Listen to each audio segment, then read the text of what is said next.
इस इस्लाम ने जब घर की कुर्बानी मांगी थी, हुसैन ने अपना घर छोड़ दिया। इस इस्लाम ने वतन की कुर्बानी मांगी, हुसैन ने अपना वतन छोड़ दिया। इस इस्लाम ने बच्चों की कुर्बानी मांगी, हुसैन ने बच्चे पेश कर दिए। इस इस्लाम ने माल की कुर्बानी मांगी, हुसैन ने माल पेश कर दिया। इस्लाम ने खुद हुसैन की कुर्बानी मांगी, हुसैन ने अपनी कुर्बानी पेश कर दी।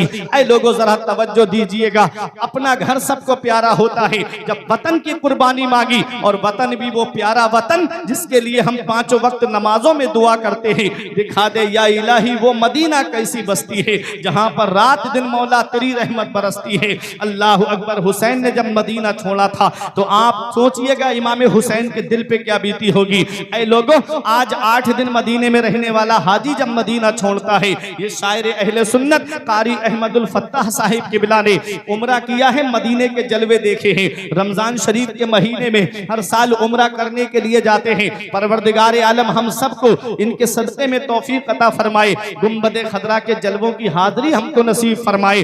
अल्लाह अकबर। देखिएगा, मदीने की बहारों के बारे में इनसे पूछिएगा, मदीने के नज़ारों के बारे में इनसे पूछिएगा। जब ये मदीने की सरजमीन को याद करते हैं तो आज भी आंखों से आंसू निकलते हैं। कबूतरों को दाना खिलाने के बारे में सोचते हैं तो आज भी आंखों से आंसू निकलते हैं। जरा तवज्जो दीजिएगा, 8 दिन मदीने में रहने वाला हाजी जब मदीना छोड़ता है तो आंखों से आंसू रोके नहीं रुकते हैं। कानों में जब आवाज आती है फला तारीख में जो हाजी या उम्रा करने वाले आए थे, अब मदीना छोड़ करके मक्के के लिए निकलना है, इतना सुनना होता है, आंखों से आंसू जारी हो जाते हैं, आंखों से आंसू बरसने लगते हैं। अपना सामाने सफर तैयार करता है हाजी और अपनी सवारी की तरफ बढ़ने से पहले अलविदाई सलाम करने नबी के रोजे पे जाता है, गुंबदे खदरा पे जाता है। सुनहरी जालियों के सामने खड़े होकर के यही दुआ करता है, मौला मैं इस दयार में आने के लिए पूरी जिंदगी दुआ करता रहा, दिखा दे या इलाही वो मदीना कैसी बस्ती है जहां पर रात दिन मौला तेरी रहमत बरसती है। मौला 8 दिन कब गुजर गए पता भी नहीं चला। ए मेरे परवरदिगार, अगर तू मुझे जिंदगी दे, मौला अगर तू मुझे दौलत दे, पैसा दे, तो एक बार अपने महबूब के रोजे की हाजिरी जरूर नसीब फरमा देना। ये दुआ करके हाजी वापस होता है, आंखों से आंसू रोके नहीं रुकते हैं। ये वो हाजी है जिसका घर मदीने में नहीं, ये वो हाजी है उम्रा करने वाला है जिसकी प्रॉपर्टी मदीने में नहीं, जिसका सरमाया मदीने में नहीं, सिर्फ नबी के रोजे का दीदार करने के लिए गया है। तब इसकी मोहब्बत का ये आलम है कि मदीना छूटता है तो आंखों से आंसू जारी हो जाते हैं, नबी का रोजा छूटता है तो आंखों से आंसू जारी हो जाते हैं, गुंबदे खदरा दूर होता है नजरों से तो आंखों से आंसू जारी हो जाते हैं। अपना सामाने सफर तैयार करता है हाजी। मैंने खुद हाजियों की जुबानी सुना है, मैंने खुद उम्रा करने वालों की जुबानी सुना है कि मदीने शरीफ की रुखसती ऐसी रुखसती है कि आंखों से आंसू रोके नहीं रुकते हैं। पूरी जिंदगी आदमी दुआ करता है, मौला मदीने शरीफ की हाजिरी नसीब फरमा दे। और जब मदीने में पहुंचता है और वहां की जो रुखसती होती है 8 दिन पूरे होने के बाद में, एक शायर ने कहा था, तैबा से लौटना किसी आशिक से पूछिए, तैबा से लौटना किसी आशिक से पूछिए, ऐसा लगा कि रूह बदन से निकल गई, ऐसा लगा कि रूह बदन से निकल गई जब गुंबदे खदरा पे वो पहली नजर गई। अल्लाह अकबर। गुंबदे खदरा के वो जलवे हमेशा निगाहों में रहते हैं, गुंबदे खदरा के जलवे निगाहों से कभी अलग नहीं होते हैं। जब जब गुंबदे खदरा की बात आती है तो छतरियां याद आने लगती है मस्जिद नबवी की, गुंबदे खदरा याद आने लगता है। अल्लाह अकबर। ये 8 दिन मदीने में रहने वाला हाजी है, उम्रा करने वाला है, जब मदीना छोड़ता है तो आंखों से आंसू रोके नहीं रुकते हैं। तो जरा दिल पे हाथ रख के बताओ पठाननपुर वालों, वो हुसैन जिसने बचपन मदीने में गुजारा, वो हुसैन जिसने जवानी मदीने में गुजारी, वो हुसैन जिसने 56 साल की उम्र मदीने में गुजारी, जिस नाना का रोजा मदीने में है, माँ की तुरबत मदीने में है, भाई की तुरबत मदीने में है, मामूओं की तुरबत मदीने में है। अल्लाह अकबर। जो मस्जिद नबवी की गलियों में, मस्जिद नबवी में टहलता रहा, जो मस्जिद नबवी में फजर जोहर असर मगरिब इशा पढ़ता रहा, जो मस्जिद नबवी में नाना जान की आगोश में बैठा रहा। अल्लाह अकबर, उस हुसैन से जब मदीना छूटा होगा कैसी बीतती होगी आका हुसैन के दिल पर। हुसैन से नाना का रोजा छूट रहा है, कैसा लग रहा होगा आका इमाम हुसैन को। हुसैन मदीने शरीफ से बाहर निकलते हैं। हजरत जैनब ने कहा, भाई क्या देख रहे हो मुड़ मुड़ के मदीने की तरफ? तो मेरा इमाम जवाब देता है कि बहन जैनब, जिसे दुनिया में कहीं चैन नहीं मिलता, जिसे दुनिया में कहीं सुकून नहीं मिलता, जिसे दुनिया में कहीं राहत नहीं मिलती, जिसे दुनिया में कहीं आराम नहीं मिलता, उसे चैन हमारे नाना के मदीने में मिलता है, उसे सुकून हमारे नाना के मदीने में मिलता है, उसे आराम हमारे नाना के मदीने में मिलता है। आज वही मदीना हुसैन से छूट रहा है, वो मदीना जो कौनैन का ताज है, जिसका दीदार मोमिन की मेराज है। जिंदगी में खुदा हर मुसलमान को वो मदीना दिखा दे तो क्या बात है। वो मदीना हुसैन से छूट रहा है। हुसैन मदीना शरीफ से बाहर निकले, मक्का पहुंचे। मक्के से कूफे के लिए निकले थे, तकदीर ने करबला पहुंचा दिया। शहादतें आपने सुनी होंगी, वाक़यात करबला आपने सुने होंगे। हुसैन 2 मुहर्रम को मैदान करबला में पहुंचे। 7 मुहर्रम मंगल के दिन हुसैन पे पानी बंद किया गया। इमाम हुसैन के लिए इब्ने जियाद ने 22,000 का लश्कर भेजा था। 72 के मुकाबले में 22,000। उन 72 में दूध पीते बच्चे भी हैं, उन 72 में कमसिन बच्चे भी हैं, उन 72 में उम्र दराज बूढ़े भी हैं। 72 के मुकाबले में 22,000 का लश्कर, ये कोई मुकाबला है? 100 आ जाते, 200 आ जाते, 400, 500, 1000, 2000 आ जाते। कहाँ 72 और कहाँ 22,000। फिर भी डर लगा है कि लोग कम ना पड़ जाएं, फिर भी डर लगा हुआ है कि बंदे कहीं कम ना पड़ जाएं।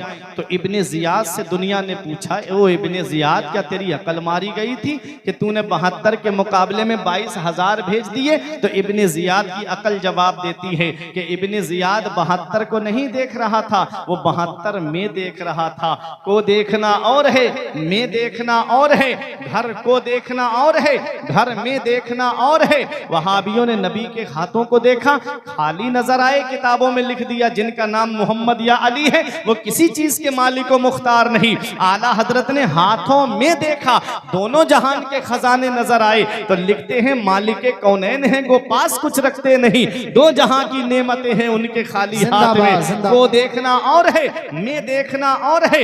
इब्ने जियाद 72 को नहीं देख रहा था, वो 72 में देख रहा था। उन्हीं 72 में शेर खुदा के ऐसे शेर आए हुए हैं कि तन्हा एक शेर हजारों बकरियों के लिए काफी है। और कैसे शेर? इमाम हुसैन के 4 भाई तो हजरत अब्बास थे, फिर हजरत मुस्लिम बिन अकील के भाई, वो भी इमाम हुसैन के भाई, फिर इमाम हुसैन के 3 बेटे मैदान करबला में, फिर इमाम हुसैन के 2 भतीजे मैदान करबला में, एक हजरत हसन मुसन्ना और एक हजरत कासिम, और एक और थे जिनका नाम अब्दुल्ला था। ए लोगों, ये इमाम हुसैन के परिवार के तकरीबन 18 या 19 लोग थे जिन्होंने जामे शहादत मैदान करबला में नोश किया है। घर के 2 बेटे बाकी रहे। इमाम हसन के बेटे हजरत हसन मुसन्ना जो करबला के मैदान में थे, जिनको कैदी बनाया गया था। ये बात आपने नहीं सुनी होगी, इमाम हसन के बेटे को भी कैदी बनाया गया था, हसन मुसन्ना को। और इमाम हुसैन के बेटे हजरत जैनुल आबिदीन को भी कैदी बनाया गया था। हसन मुसन्ना के जो बेटे थे, उनको अस्मा बिन खारजा ने कुछ यजीदियों को पैसे देकर के उनको आजाद करा लिया था, उनको छुड़ा लिया था। कहा था कि इनको इब्ने जियाद के दरबार तक पहुंचने नहीं दूंगा। अब तवज्जो दीजिएगा, इमाम हुसैन मैदान करबला में है, सुबह से लाशें उठा उठा के थक गए। यजीदियों ने सोचा अब हुसैन में इतनी सकत कहां कि हुसैन हमसे मुकाबला कर सके। मेरा इमाम अपने खेमे में तशरीफ लाता है। क्या देखा? हजरत जैनब कुरान पढ़ रही है, हजरत जैनब कुरान की तिलावत कर रही है। ऐसे आलम में कुरान पढ़ा जा रहा है करबला के मैदान में, जहां बेटों के जिस्म निगाहों के सामने, भतीजों के जिस्म निगाहों के सामने, भाइयों के कटे हुए बाजू निगाहों के सामने, ऐसे आलम ने हजरत जैनब कुरान पढ़ रही है। वो मेरी माँ और बहनें जरा सोचे, जो आशूरा के दिन 10 मुहर्रम को मेलों में गलियों में बेपर्दा घूमती नजर आती हैं, लेकिन कुरान की तिलावत नहीं करती, नमाज की पाबंदी नहीं करती। जो कुरान की तिलावत छोड़ देती हैं लेकिन टीवी पर सीरियल देखना नहीं छोड़ती, टीवी पर नाटक देखना नहीं छोड़ती, फिल्में देखना नहीं छोड़ती, वो क्या जवाब देंगी हजरत ज़ैनब को, क्या जवाब देंगी हजरत फातिमा को, क्या जवाब देंगी हजरत सकीना को। अल्लाह अकबर। मेरे इमाम ने कहा, बहन ज़ैनब मैं मैदान करबला जा रहा हूँ। बहनों को भाई से एक अलग मोहब्बत होती है, बहनों को भाइयों से एक अलग प्यार होता है। इतना वो बहन, और वो भी ऐसी बहन कि जिसने मदीने से लेके मक्के तक, मक्के से लेके करबला तक अपने भाई हुसैन का साथ नहीं छोड़ा, अपने बच्चों को भी लेकर के आई और मैदान करबला में अपने भाई के साथ में रही। हुसैन फरमाते, बहन ज़ैनब तूने मदीने से लेके मक्के तक, मक्के से लेके करबला तक अपने भाई हुसैन का साथ दिया है, हर मकाम पे साबिरा और शाकिरा रही है। आज तेरा भाई तुझे एक वसीयत करके जा रहा है, जब हुसैन के जिस्म पे तलवारें लगते देखे तो सब्र करना, जब हुसैन के जिस्म पे नेज़े लगते देखे तो सब्र करना। अपनी बीबी शहरबानों को सब्र की तलकीन फरमाते हैं, उम्मे रुबाब को सब्र की तलकीन फरमाते हैं, उम्मे लैला को सब्र की तलकीन फरमाते हैं। बेटियों को बाप से एक अलग मोहब्बत होती है, बेटियों को बाप से एक अलग प्यार होता है। बाप की तबीयत खराब हो जाए, एक खून बेटे को करके देखना, अगर वो बाहर होगा तो आने में कहेगा आज ट्रेन नहीं मिलेगी कल आ जाऊंगा, आज टिकट नहीं मिला है कल आ जाऊंगा। और एक खून बेटी को करके देखना, अपने बाप की तबीयत के बारे में सुनेगी, दौड़ी चली आएगी बाप की तबीयत को देखने के लिए। बेटियों को बाप से एक अलग प्यार होता है। अल्लाह अकबर। करबला के मैदान में मेरे इमाम ने जब अपनी बच्ची सकीना को सीने से लगा के फरमाया, बेटी मैं मैदान करबला जा रहा हूँ। अब अर्ज करती है, बाबा कासिम गए वापस नहीं आए, अली अकबर गए वापस नहीं आए, अली असगर गए वापस नहीं आए, चचा अब्बास गए वापस नहीं आए। बाबा हम आपके बाद किसके सहारे रहेंगे? मुझे नींद आती है तो आपके सीने पे सर रख के सोती हूँ, तब मुझे रात को नींद आती है। इमाम हुसैन फरमाते, बहन ज़ैनब हुसैन का इम्तिहान करबला में पूरा हो रहा है, यहाँ से तुम्हारा इम्तिहान शुरू हो रहा है। मेरी बच्ची सकीना को दीवारों से हाथ लगा के रोने मत देना। हुसैन सब्र की तलकीन फरमाते हैं। हुसैन मैदान करबला में तशरीफ ला रहे हैं। इमाम हुसैन के जवान बेटे इमाम ज़ैनुल आबिदीन कहते हैं, बाबा मेरे होते हुए आप मैदान करबला नहीं जा सकते। फरमाया, बेटा तुम्हारा वक्त अभी नहीं आया है, तुझसे मेरी नस्ल का सिलसिला चलेगा, तुझसे सैयदों का सिलसिला चलेगा, तुझसे आले रसूल का सिलसिला चलेगा। इमाम हुसैन फरमाते हैं, बेटा सब्र से काम लेना, मेरा इमाम मैदान करबला में खड़ा है। 56 साल कुछ महीने की उम्र है मेरे इमाम की। यजीदियों के सामने आखिरी खुतबा देते हैं इत्माम हुज्जत के लिए। फरमाया, इस वक्त पूरी रूए जमीन पर मेरे अलावा कोई नबी का नवासा दुनिया में मौजूद नहीं है। क्यों तुम हुसैन के खून के प्यासे हो? क्यों तुम नबी की आल के खून के प्यासे हो? शिम्र कहता है, हुसैन हुसैन यजीद की बैत करो या हमसे मुकाबला करो। फरमाया, आ तो तेरा जो सबसे बड़ा पहलवान हो उसे हुसैन के मुकाबले में भेज। चंद बहादुर आए, हुसैन ने जहन्नम में पहुंचा दिया। ये इमाम हुसैन की तलवार है जो करबला के मैदान में बिजली की तरह चमक रही है, सायका की तरह गरज रही है और गाजर मूली की तरह यजीदियों को काट रही है। अमर इब्ने साद घबरा के कहता है, अरे हुसैन की तलवार को रोको। शिम्र बोला, कैसे रोकूं? सनान बोला, कहां से रोकूं? खूली बोला, काहे को रोकूं? करबला में 12-13 जगह से आवाज आ रही थी, अरे हुसैन की तलवार को रोको। वो तलवार जो भूख से न रुके, वो तलवार जो प्यास से न रुके, वो तलवार जिसे ज़ैनब के आंसू न रोक सके, वो तलवार जिसे शहरबानों की मोहब्बत न रोक सकी, वो तलवार जिसे उम्मे लैला का प्यार न रोक सका। एक वक्त ऐसा आया, हुसैन की तलवार चलते चलते रुक जाती है, पानी की वजह से नहीं रुकी, ज़ैनब के आंसू देखकर नहीं रुकी, शहरबानों की मोहब्बत की वजह से नहीं रुकी। हुसैन की तलवार रुकी है तो 2 रकत नमाज के लिए रुकी है।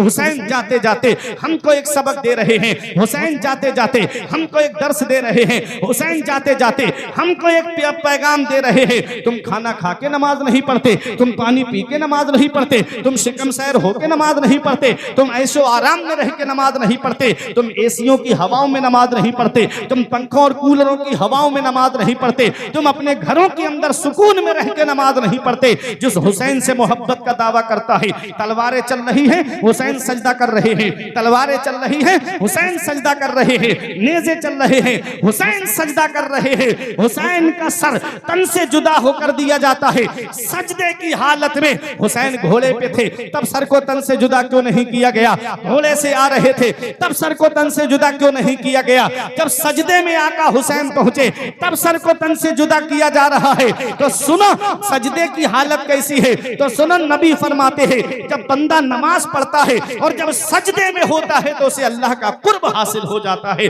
वो अल्लाह का करीबी हो जाता है। सजदे में अल्लाह का कुर्ब क्यों मिलता है? नमाज तो कयाम भी है, नमाज तो रुकू भी है, नमाज तो कायदा उला भी है, नमाज तो कायदा अखीरा भी है, नमाज तो हालत तशाहुद भी है। सजदे में अल्लाह का कुर्ब क्यों मिलता है? तो सुनो जब बंदा सजदा करता है तो वो नामे मोहम्मद की तस्वीर बन जाता है। जब बंदा सजदे की हालत में होता है तो वो नामे मोहम्मद की तस्वीर बन जाता है। आप कहोगे कोई दलील है? तो हाँ मैं आपको बताता हुआ चलूं। मैं कहूंगा कारी मुनाजिर साहब से आप मेरे नबी का जाती नाम मुझे कागज पर लिख करके दीजिए। ये कागज पर मेरे नबी का जाती नाम लिखेंगे। पूछा कौन सा? मैंने कहा जाती नाम नबी का क्या है? आसमान में अहमद, जमीन पे मोहम्मद सल्लल्लाहु अलैहि वसल्लम। ये कागज और कलम लेंगे। इन्होंने गोल गोल किया। मैंने कहा ये क्या है? कहा ये नामे मोहम्मद की मीम है। मैंने कहा ठीक है। बाईं जानिब लाके मोड़ा दाहिनी जानिब को। मैंने कहा ये क्या है? कहा नामे मोहम्मद की हा है। फिर नीचे लाके गोल किया। मैंने कहा ये क्या है? कहा नामे मोहम्मद की दूसरी मीम है। मैंने कहा ठीक है। फिर बाईं जानिब लाके मोड़ा। मैंने कहा ये क्या है? कहा नामे मोहम्मद की दाल है। अब जरा कागज पर नामे मोहम्मद लिखा हुआ देखिए और मस्जिद में सजदा करने वाले के सजदे की हालत को देखिए। ये सर का हिस्सा मीम बन जाता है, ये बाजुओं का हिस्सा हा बन जाता है, ये पेट और पीठ का हिस्सा दूसरी मीम बन जाता है, ये पैरों का हिस्सा दाल बन जाता है। जब मस्जिद में सजदा करने वाले के सजदे की हालत को देखिए और कागज पर लिखा हुआ नामे मोहम्मद देखिए। कोई पठाननपुरवा की जामा मस्जिद में सजदा करता है, कोई नूरी मस्जिद में सजदा करता है, कोई निघासन की मस्जिद में सजदा करता है, कोई लखीमपुर की जामा मस्जिद में सजदा करता है, कोई कादरी मस्जिद में सजदा करता है, कोई अजहरी मस्जिद में सजदा करता है, कोई बरकाती मस्जिद में सजदा करता है, कोई वारसी मस्जिद में सजदा करता है, कोई अजहरी मस्जिद में सजदा करता है, कोई गरीब नवाज मस्जिद में सजदा करता है, कोई गुलशन फरीद मस्जिद में सजदा करता है, कोई नूरी मस्जिद में सजदा करता है, कोई भारत के 7 समंदर पार करके मस्जिद नबवी में सजदा करता है, कोई रियाजुल जन्ना में सजदा करता है, कोई सुतून हन्नाना के सामने सजदा करता है, कोई बाबे बिलाल के करीब सजदा करता है, कोई मस्जिद अबू बकर में सजदा करता है, कोई मस्जिद उमर में सजदा करता है, कोई मस्जिद उस्मान में सजदा करता है, कोई मस्जिद अली में सजदा करता है, कोई मस्जिद आयशा में सजदा करता है, कोई मस्जिद बिलाल में सजदा करता है,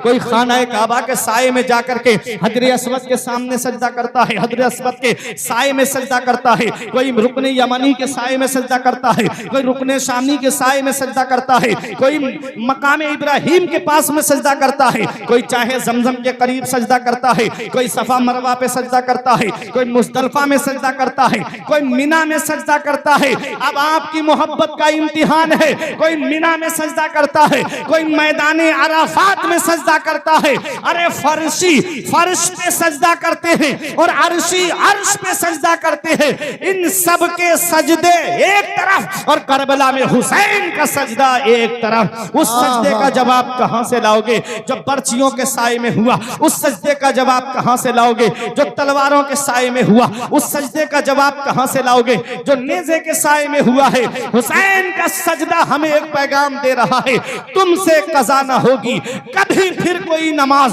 तुमने अगर हुसैन का सजदा समझ लिया, ना मस्जिद में ना बैतुल्लाह की दीवारों के साए में नमाज़े इश्क अदा होती है तलवारों के साए।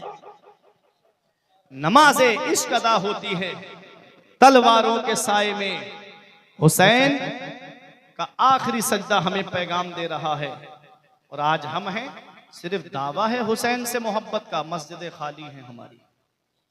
दावा है हुसैन के चाहने वाले हैं, मदरसे वीरान हैं हमारे।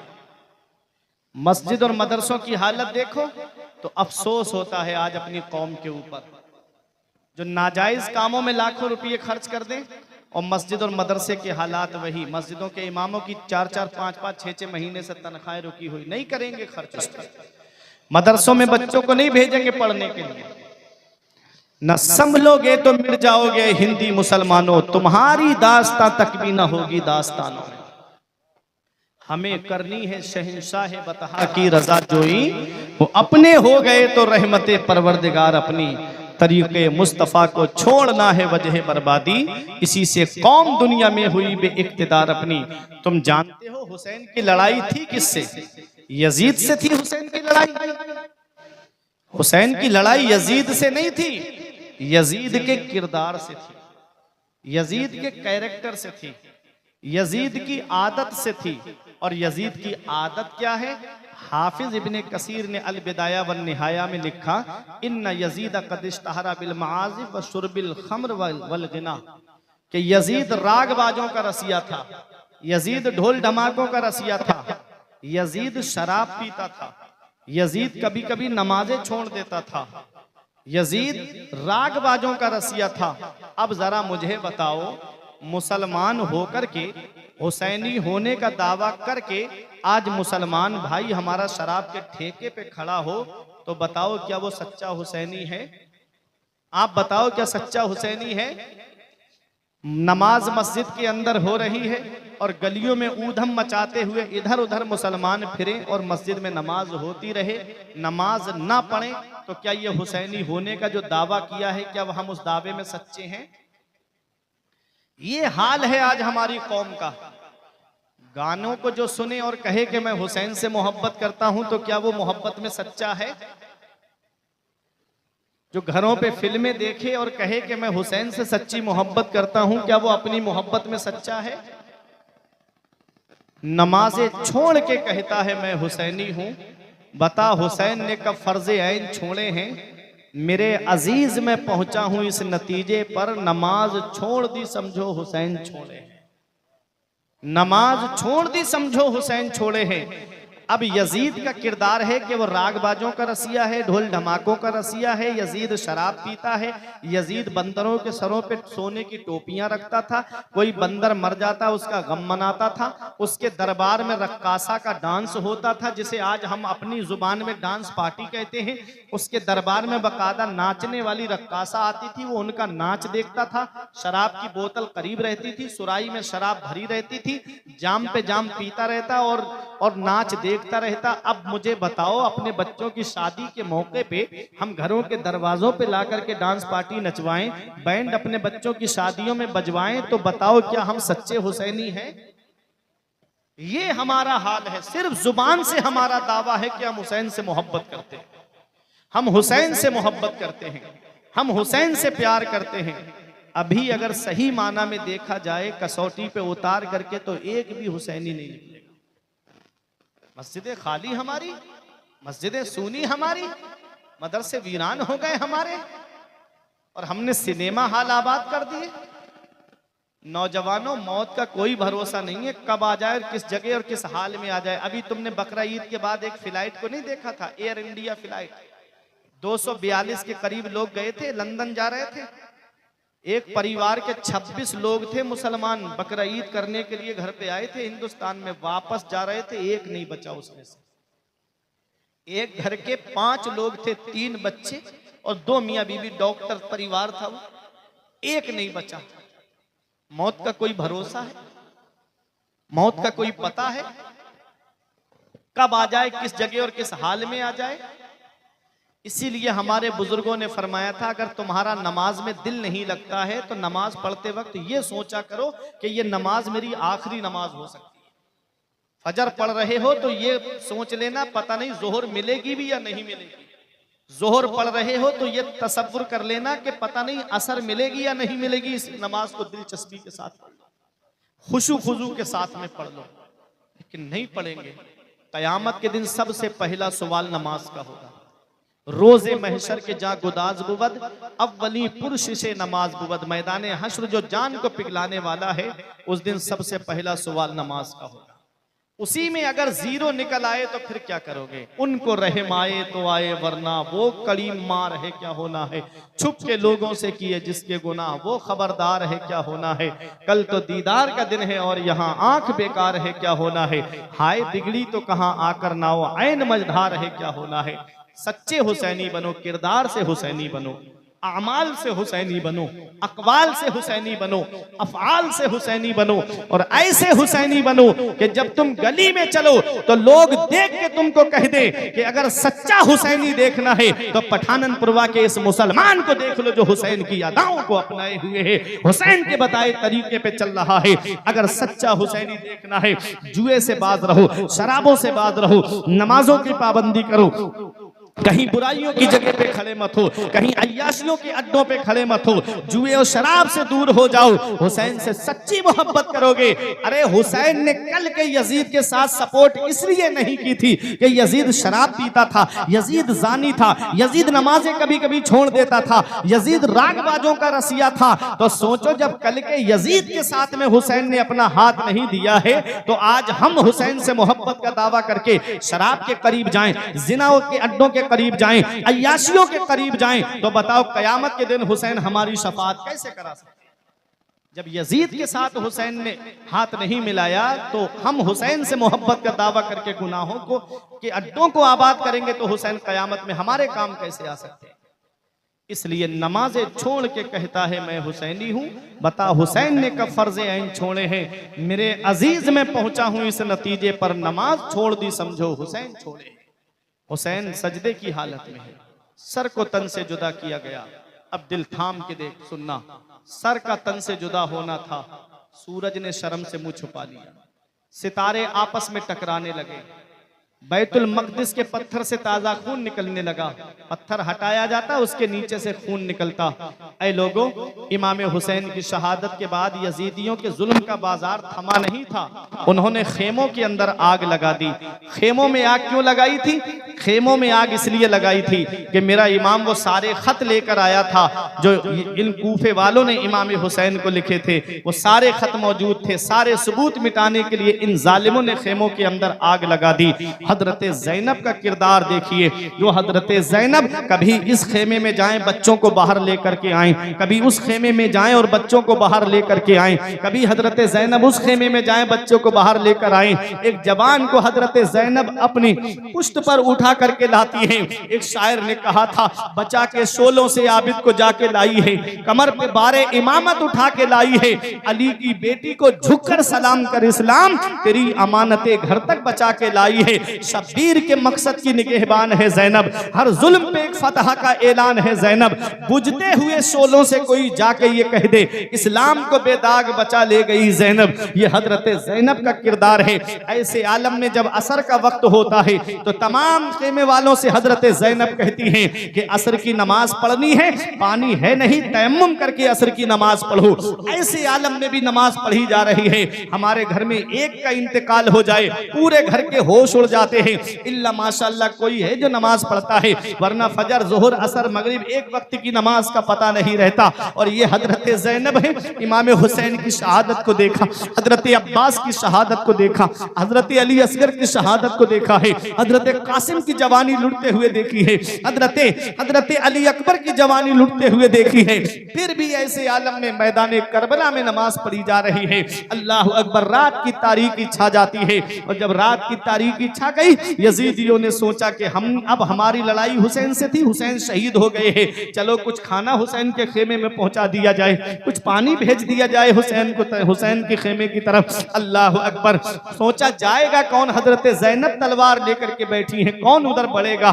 कहा हुर की बीबी को भेजो। हुर की बीबी एक बर्तन में पानी और थोड़ा खाना लेकर के जब हजरत ज़ैनब के करीब गई, आपने फरमाया हमें ये खाना नहीं चाहिए। उसने बहुत इसरार किया, तब आपने खाना लिया। हजरत सकीना को से फरमाया, ए बेटी सकीना ये पानी पी लो। हजरत सकीना कहती हैं, फूफी आपने पानी क्यों नहीं पिया? जैसे आप 3 दिन की भूखी प्यासी हैं, जैसे मैं 3 दिन की भूखी प्यासी हूँ, ऐसे आपने भी तो 3 दिन से कुछ नहीं खाया पिया है। तो हजरत ज़ैनब ने फरमाया, बेटी नाना मुस्तफ़ा ने फरमाया है, पहले छोटों को खिलाओ फिर खाओ, पहले छोटों को पिलाओ फिर पियो। हजरत सकीना कहती हैं, फूफी पहले छोटों को खिलाना पिलाना है। कहा हाँ मेरी बेटी। तब हजरत सकीना ने वो पानी का बर्तन लिया और जहां शुहदा के जिस्म रखे हुए थे उन जिस्मों की तरफ आई और आकर के जिस्मों को हटाने लगी। हजरत ज़ैनब फरमाती, बेटी क्या ढूंढ रही हो? हजरत सकीना कहती है, फूफी हम मदीने शरीफ से एक हीरा लेकर आए थे, हम मदीने शरीफ से एक हीरा लेकर के आए थे, वो मेरा हीरा करबला के मैदान में खो गया है। हजरत सकीना ने हजरत असगर का जिस्म निकाला। हजरत जैनब पूछती है बेटी क्या हीरा मिला? कहा हाँ मेरी फूफी मेरा हीरा मिल गया। गोद में लेके हजरत अली असगर से कहती हैं भाई देखो फूफी जैनब कह रही हैं कि नाना मुस्तफा ने फरमाया है कि पहले छोटों को खिलाओ फिर खाओ, पहले छोटों को पिलाओ फिर पियो। जब हम मदीने शरीफ से चले थे भाई तुमसे छोटा हम अपने साथ किसी को लेकर नहीं आए थे। भाई ये पानी पी लो। किसी ने पानी नहीं पिया, ऐसे ही रखा रहा। अल्लाह